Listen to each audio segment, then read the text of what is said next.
स्वागत है आपका फिर से पावर प्लांट की क्लास के अंदर। ठीक है, हमारी लास्ट क्लास में जो बात चल रही थी वो फ्यूल फायरिंग की बात चल रही थी। तो फ्यूल फायरिंग के जो आपको मैंने 5 टाइप बताए थे, ठीक है, तो मैंने आपको बताया था हैंड फायरिंग, सेकंड नंबर आपको बताया था स्टोकर फायरिंग, थर्ड बताया था आपको पल्वराइज्ड फ्यूल फायरिंग, फोर्थ जो आपको बताया था वो फ्यूल ऑयल फायरिंग कराया था, लास्ट पांचवा था आपका गैस फायरिंग। तो आज हम बात करेंगे फ्यूल ऑयल फायरिंग की, जिसको हम बोलते हैं लिक्विड फ्यूल फायरिंग। क्या बोलते हैं? Liquid fuel firing. ठीक है, देखो लिक्विड फ्यूल फायरिंग के लिए हम लिक्विड फर्नेस ही यूज करते हैं। क्या करते हैं? लिक्विड फर्नेस ही यूज करते हैं, जिसके अंदर क्या होता है, डिफरेंट टाइप के हम बर्नर्स यूज करते हैं। जैसा कि मैंने अभी बता रहा था कि इसमें क्या है, डिफरेंट टाइप के हम बर्नर्स यूज करते हैं। क्या करते हैं? डिफरेंट मैनी टाइप के हम इसमें बर्नर्स यूज करते हैं, जिसके द्वारा जैसे कि हम कह सकते हैं बर्नर, स्टीम बर्नर हुआ हमारा, भाप बर्नर, एयर बर्नर हुआ, ठीक है, मैकेनिकल बर्नर हुआ। आज हम इसके अंदर लिक्विड फ्यूल फायरिंग के अंदर हम बर्नर्स यूज करते हैं। ठीक है, बात करें फर्नेस, जो फर्नेस होती है हमारी, तो उसके अंदर जो बर्नर्स हम यूज कर रहे हैं, तो बर्नर्स की हेल्प के लिए हम क्या करते हैं, फर्नेस के अंदर ऑयल तथा स्टीम के कणीकृत अवस्था में पहुंचाते हैं। क्या करते हैं? ऑयल को और स्टीम को हम कणीकृत बोलते हैं, कणों के रूप में पहुंचना। ठीक है, तो हम ऑयल व स्टीम को मिक्स करके कणीकृत अवस्था में पहुंचाते हैं तथा फर्नेस के अंदर वो शीघ्र वाष्पीकृत होकर जलता है। इस प्रकार हमारा क्या है, जो ऑयल और स्टीम की जो मिक्सचर होता है, हमारा मिश्रण होता है, वो हमारा क्या है, वाष्पीकृत होकर भट्टी फर्नेस के अंदर जलता है। ठीक है, तो इस प्रकार हमने बात करी लिक्विड फ्यूल फायरिंग की। तो प्रॉपर तरीके से आप एग्जाम में क्या लिखोगे वो मैं आपको लिखा देता हूँ। तो जैसे कि मैंने अभी आपको थोड़ी देर पहले समझाया कि लिक्विड फ्यूल फायरिंग, एक्चुअली जो लिक्विड फ्यूल फायरिंग के अंदर क्या है, हम लिक्विड फ्यूल फर्नेस का ही यूज करते हैं। ठीक है, इनमें क्या करते हैं कि इनमें डिफरेंट टाइप के हम बहुत मैनी डिफरेंट टाइप के अपन क्या करते हैं, बर्नर्स के द्वारा हम फ्यूल फायरिंग कराई जाती है इसके अंदर। ठीक है, जैसे कि कौन कौन से बर्नर्स होते हैं, स्टीम बर्नर हुआ, air burner, mechanical burner.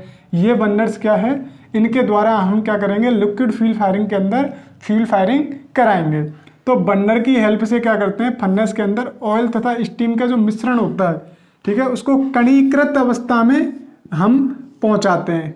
Furnace के अंदर क्या है, कणीकृत अवस्था जैसे कि मैंने जस्ट अभी बताया थोड़ी देर पहले कि कण कण करके पहुंचाना। ठीक है, तो उस चीज को हम कणीकृत अवस्था कहते हैं। और फर्नेस के अंदर इसमें क्या होता है, शीघ्रता से बाष्पीकृत हो जाता है, वेपोराइजिंग हो जाता है और वेपोराइजिंग होकर ये जल जाता है। ठीक है, तो इस प्रकार हमारा लिक्विड फ्यूल फायरिंग कंप्लीट हुआ। तो बात करेंगे क्लासिफिकेशन ऑफ बर्नर्स की। किसकी? Classification of burners. जो हम इसके अंदर जो मैनी डिफरेंट टाइप के बर्नर्स यूज कर रहे हैं, उनका क्लासिफिकेशन क्या होता है, क्लासिफिकेशन ऑफ बर्नर्स। ठीक है, तो क्लासिफिकेशन ऑफ बर्नर्स आपका क्या होता है कि ऑन द वर्किंग के आधार पर, ठीक है, 2 टाइप्स। जो हमारा क्लासिफिकेशन ऑफ वर्किंग बर्नर्स होता है वो 2 प्रकार का होता है। क्या होता है? 2 प्रकार का होता है। ठीक है, कौन कौन सा होता है? On the basis of working at oil, ठीक है, तेल पर कार्य करने के आधार पर। ठीक, दूसरा होता है आपका on the basis of working principle, कार्य सिद्धांत के आधार पर। तो अपन बर्नर्स को कितने भागों में बांटे गए? 2 भागों में बांटा गया। कौन कौन से? एक तो तेल के कार्य के आधार पर, एक वर्किंग प्रिंसिपल के आधार पर। ठीक है, तो on the basis of working at oil, तेल के कार्य के आधार पर हम अगर बात करें तो ये 2 टाइप्स का होता है। ठीक है, कौन कौन सा होता है?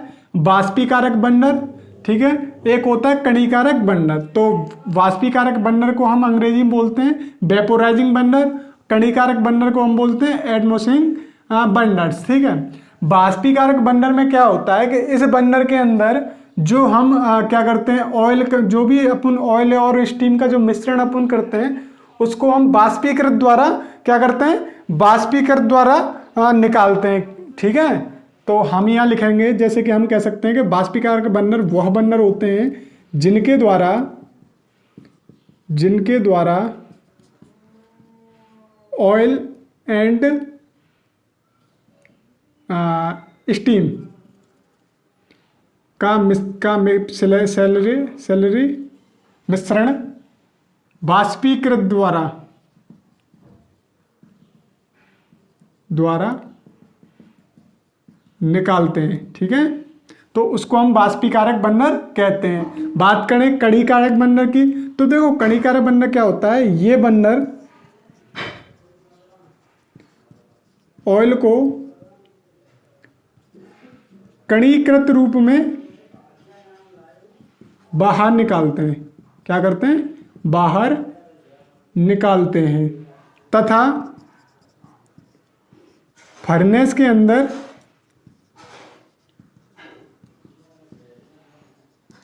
बाष्पीकृत होकर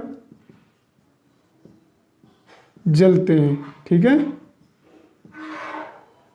तो आप कह सकते हो कि मतलब बाष्पीकारक बर्नर वो बर्नर होते हैं जो क्या है ऑयल कणीकृत रूप में बाहर निकलता है तथा फर्नेस के अंदर बाष्पीकृत होकर जलते हैं। तो ऐसे बर्नर्स को हम कणिकारक बर्नर कहते हैं। ठीक है, बात करें हम on the basis of working principle, तो इसके आधार पर ये 2 टाइप्स के होते हैं। कौन से होते हैं? स्टीम या एयर बर्नर। ठीक है, ये दोनों क्या है, इनकी वर्किंग का एक्सट्रैक्शन सेम होता है, बस अंतर कितना होता है कि अगर स्टीम बर्नर में तो स्टीम यूज की जाएगी और एयर बर्नर में एयर यूज की जाएगी।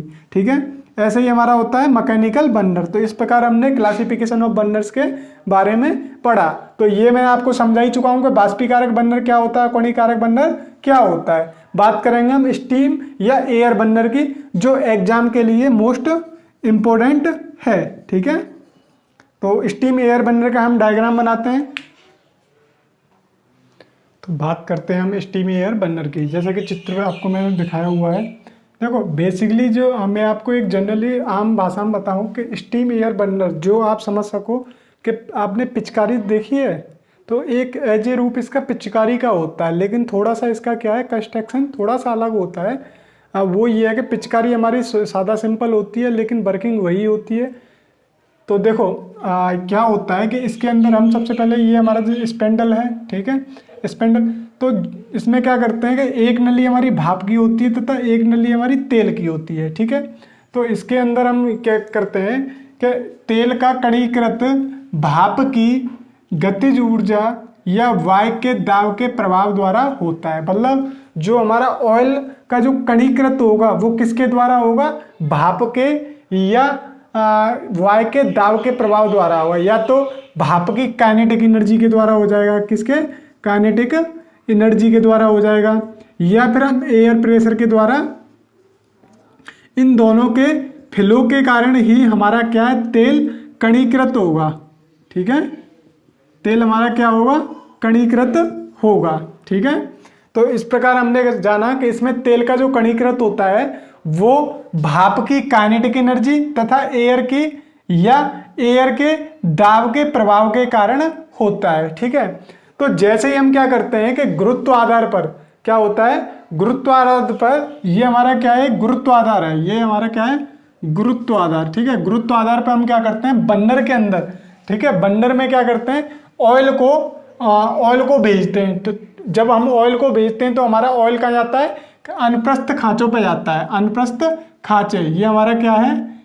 अनुप्रस्थ खांचा है। ठीक है, जब हमारा ऑयल यहाँ से फ्लो होते हुए जब यहाँ जाएगा तो कहाँ जाएगा? अनुप्रस्थ खांचों में जाता है।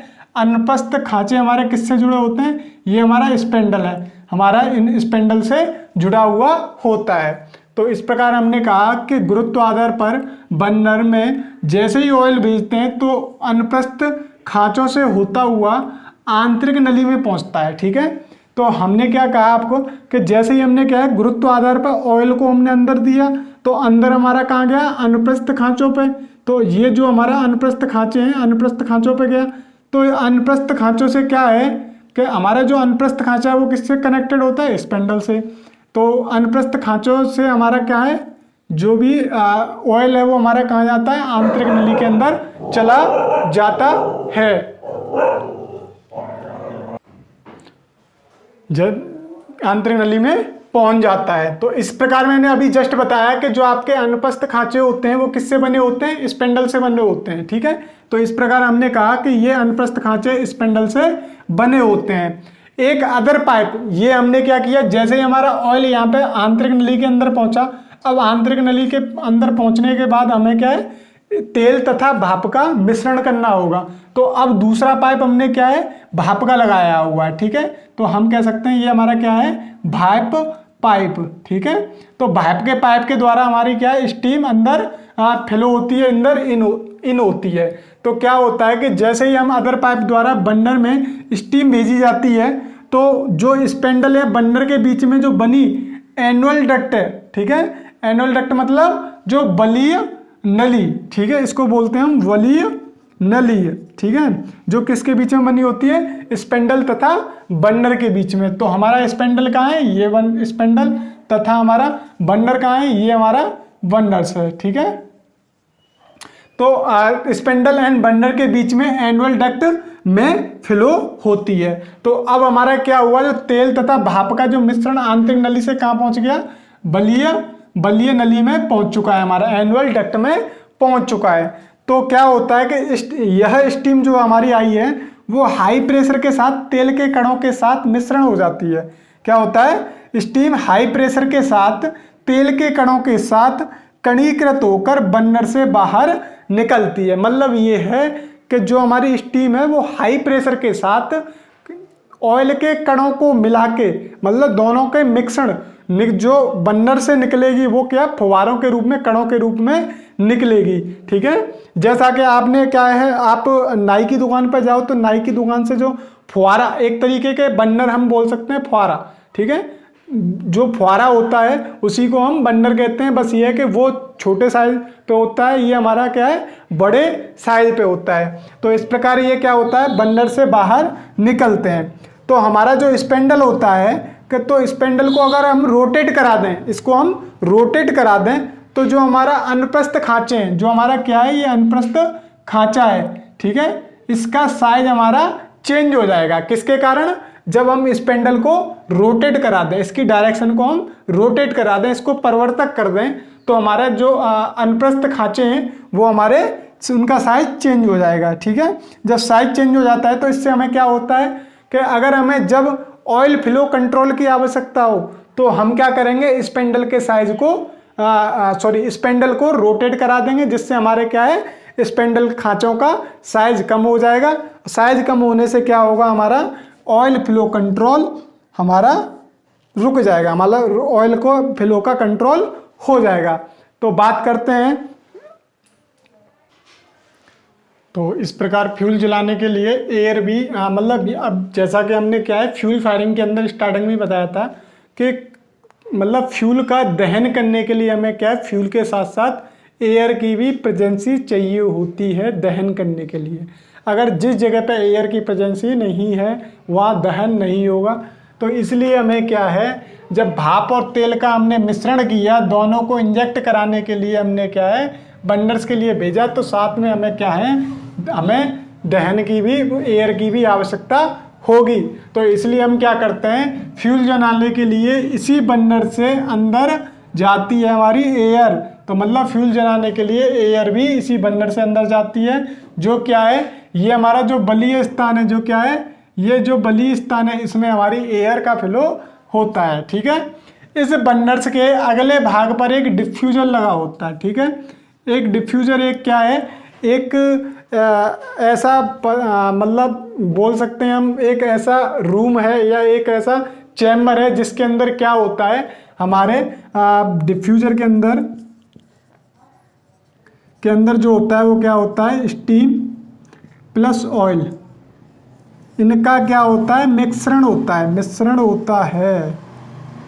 ठीक है, तो डिफ्यूजर एक कैसा चैम्बर है, एक तेल तथा भाप बनाने का, मिश्रण बनाने का एक चैम्बर है, जिसे हम डिफ्यूजर के नाम से जानते हैं, जो कहाँ लगा रहता है, बर्नर्स के अगले भाग पर लगा रहता है। इस प्रकार हम बात करेंगे स्टीम तथा एयर बर्नर्स के।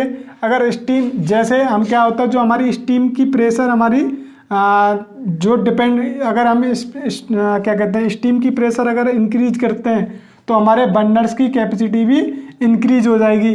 अगर हम स्टीम के प्रेशर हम डिक्रीज करते हैं, कम करते हैं, लो करते हैं, तो बर्नर्स की कैपेसिटी भी हमारी लो हो जाएगी, डिक्रीज हो जाएगी। तो इस प्रकार हमारा क्या है, स्टीम प्रेशर प्रोपोर्शनली होता है बर्नर्स कैपेसिटी के। इस प्रकार हम कह सकते हैं कि जो हमारी भाप की जो दाब है वो हमारी क्या है, बर्नर्स की क्षमता के, ठीक है, क्षमता पर डिपेंड करती है। या हम कह सकते हैं कि बर्नर्स की क्षमता स्टीम प्रेशर पर डिपेंड करती है। ये एक दूसरे के पूरक होते हैं। अगर एक इंक्रीज होगा तो दूसरा भी इंक्रीज होगा, अगर एक डिक्रीज होगा तो दूसरा भी डिक्रीज होगा। तो इस प्रकार हम बात करेंगे स्टीम एयर बर्नर के कि जब बर्नर में से भाप भेजने की जो दर होती है, मतलब बर्नर के से जो भाप निकलती है वो हमारी किस प्रेशर से निकलती है, 17 वायुमंडलीय दाब से हमारी बर्नर्स में से भाप की भेजने की दर होती है। हम मैक्सिमम 17 वायुमंडलीय दाब पर भेज सकते हैं।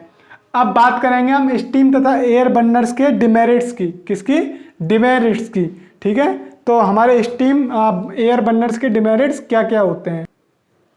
तो इस प्रकार हम बात कर रहे थे ये डिमेरिट्स की। ठीक है, तो डिमेरिट्स क्या है कि स्टीम बर्नर की जो डिमेरिट्स होती हैं वो स्पेशली ये होती हैं कि ये प्रोसेसिंग के अंतर्गत क्या है, शोर करती हैं। ठीक है, स्टीम बर्नर्स क्या करते हैं, इसके अंदर सबसे बड़ी कमी क्या है, ये शोर करती है जब हमारी वर्किंग प्रोसेसिंग चलती है। ठीक है, जब हमारे क्या होता है कि इसके लिए हमें पर्याप्त भाप की आवश्यकता होती है, तो इसलिए हमें स्टीम की रिक्वायरमेंट अधिक पड़ती है इसके अंदर। फर्स्ट चीज़ क्या होती है कि अगर 1 kg ऑयल, जब हम 1 kg ऑयल ले रहे हैं तो उसके लिए हमें 0.3 to 0.6 स्टीम की आवश्यकता होती है। कितनी होती है? 1 kg ऑयल के लिए 0.3 से 0.6 स्टीम की आवश्यकता होती है। अगर बात करी जाए स्टीम बर्नर्स के, तो ये क्या है, लो कैपेसिटी वाले बॉयलर में ही ओनली यूज किया जाता है। ठीक है, ओनली लो कैपेसिटी वाले बॉयलर के अंदर ही ये स्टीम बर्नर्स यूज किए जाते हैं। ठीक है, ऐसे ही बात करें हम अगर एयर बर्नर्स की, ठीक है, तो एयर बर्नर्स के अंदर क्या है, तो वो सेम इसके स्टीम बर्नर की तरह ही होता है, बस क्या होता है जहाँ स्टीम की जगह पे एयर जाता है वहाँ एयर की जगह पे स्टीम चला जाता है। बाकी जो डिमेरिट्स होती हैं वो सेम होती हैं। ठीक है, इस प्रकार ये हमारा स्टीम एयर बर्नर हमारा कंप्लीट हुआ। अब बात करेंगे हम मैकेनिकल बर्नर्स की। किसकी? Mechanical burner. बात करते हैं मैकेनिकल बर्नर की। ठीक है, मैकेनिकल बर्नर की देखो डायग्राम में क्या है, जैसे ये हमारा है, ठीक है, ये हमारी क्या है, अंत सिरा है, ये हमारा स्टार्टिंग सिरा है। ठीक है, ये क्या है, हमारा एंड सिरा है, ये हमारा स्टार्टिंग सिरा है। ठीक है, इसमें क्या है कि ये हमारी प्लेट्स लगी हुई हैं। ठीक है, वितरक प्लेट, निकास प्लेट, बवर प्लेट। ठीक है, बवर प्लेट को ही हम निकास प्लेट के नाम से भी जानते हैं। ठीक है, ये हमारा क्या होता है, कणिकारक सिरा होता है। तो क्या होता है कि जब इन बर्नर्स में जो फ्यूल ऑयल को हम फिल्टर कर, सबसे पहले क्या करेंगे हम, सबसे पहले हमारा काम होता है कि जो हमारा जो ऑयल है उसको हम फिल्टर करेंगे, इसके अंदर छानेंगे। ठीक है, फ्यूल ऑयल को फिल्टर किया जाता है, ताकि फिल्टर करने के बाद फिर हम क्या करते हैं, उसको रिक्वायरमेंट टेम्परेचर तक उसको गर्म करते हैं। गर्म करने के बाद क्या करते हैं, उस ऑयल की पंप के द्वारा हम प्रेशर को इंक्रीज करते हैं। ठीक है, प्रेशर को इंक्रीज करते हैं तथा 10 से 30 वायुमंडलीय दाब पर भेजा जाता है। ठीक है, बर्नर्स के अंदर भेजा जाता है। अब हमने जो पंप से प्रेशर को बढ़ाया, तो वो क्यों बढ़ाया, तो पंप से प्रेशर को हमने इसलिए बढ़ाया कि जिससे हमारी श्यानता घट जाए, जिससे हमारी क्या है, ऑयल की श्यानता घट जाए। तथा हम ये भी प्रेशर इसलिए भी कम कर रहे हैं कि जो हम प्रेशर मतलब श्यानता कम करने के लिए हमारी क्या है, जब हमें रिक्वायरमेंट हो तो हमारी क्या वो हमारी श्यानता इंक्रीज कर सकें हम। ठीक है, तो इसलिए हमें पंप से प्रेशर को बढ़ाया। और बात करते हैं हम क्या कि बर्नर्स में जो ऑयल एक ट्यूब में फ्लो होता है, इसके अंदर ओनली एक ही ट्यूब होता है जिसके अंदर ऑयल फ्लो होता है। तो जब यहाँ से हमारा क्या है, हमारा एक बर्नर से ये हमारा, ठीक है, आया ऑयल, आने के बाद क्या है, ये हमारा फ्लो हो रहा है। ठीक है, जब फ्लो होने के बाद ये क्या है, कणिकारक सिरा, ये हमारा कणिकारक सिरे पर पहुंचता है। इस पर कणिकारक सिरे पर पहुंचने पर क्या होता है हमारा कि जिसके अंदर क्या है, 2 प्लेटें होती हैं। ठीक है, एक प्लेट हमारी जिसको हम वितरक प्लेट के नाम से जानते हैं, तथा दूसरी प्लेट हमारी भंवरधारा प्लेट के नाम से जानते हैं। एक्चुअल में जो वितरक प्लेट होती है वो इस टाइप की होती है, छिद्र युक्त, ठीक है। छिद्र युक्त प्लेट को हम वितरक प्लेट कहते हैं तथा भंवरधारा प्लेट ये होती है आपकी ये, ठीक है। जैसे कि आपने टरबाइन देखी हो, ठीक है, या पंप सेट के अंदर जो पानी फ्लो करने वाली, ठीक है, तो उस टाइप की ये भंवरधारा प्लेट होती है जो क्या है भंवर उत्पन्न करती हुई ऑयल को ले जाती है। देन क्या है, हम भंवर प्लेट को ही निकास प्लेट के नाम से भी जानते हैं, ठीक है। तो ये क्या होगा, एक सकरात छिद्र होता है जिसके द्वारा, ठीक, तो क्या होता है कि दोनों जब हमारी कड़ी शराब पे जब हमारा ऑयल पहुंचता है तो सबसे पहले हमारे वितरक प्लेट पे पहुंचता है। वितरक प्लेट के छोटे छिद्र में से ऑयल निकलकर हमारी भंवरधारा प्लेट पर पहुंचता है। भंवरधारा प्लेट में ऑयल हमारा भंवर होकर हमें क्या है, दोनों प्लेटों से निकलते हुए हमारा विक्षुब्ध रूप, ठीक है, विक्षुब्ध रूप से फर्नेस में पहुंचता है। तो इस प्रकार हमारा मैकेनिकल बर्नर वर्क करता है। अगर बात करें हम क्या छोटे प्लांटों के लिए जो बर्नर्स यूज किए जाते हैं वो 1, 2 या 3 बर्नर्स एक साथ यूज किए जाते हैं। लेकिन बड़े पावर प्लांटों के लिए, बड़े उसकी बात करें बॉयलरों के अंदर बर्नर्स के लिए, तो वहाँ पर बहुत सारे बर्नर्स का यूज किया जाता है। इस प्रकार हमारा क्या है, हमारा आज मैकेनिकल बर्नर तथा हमारा स्टीम बर्नर्स कंप्लीट हुआ, ठीक है।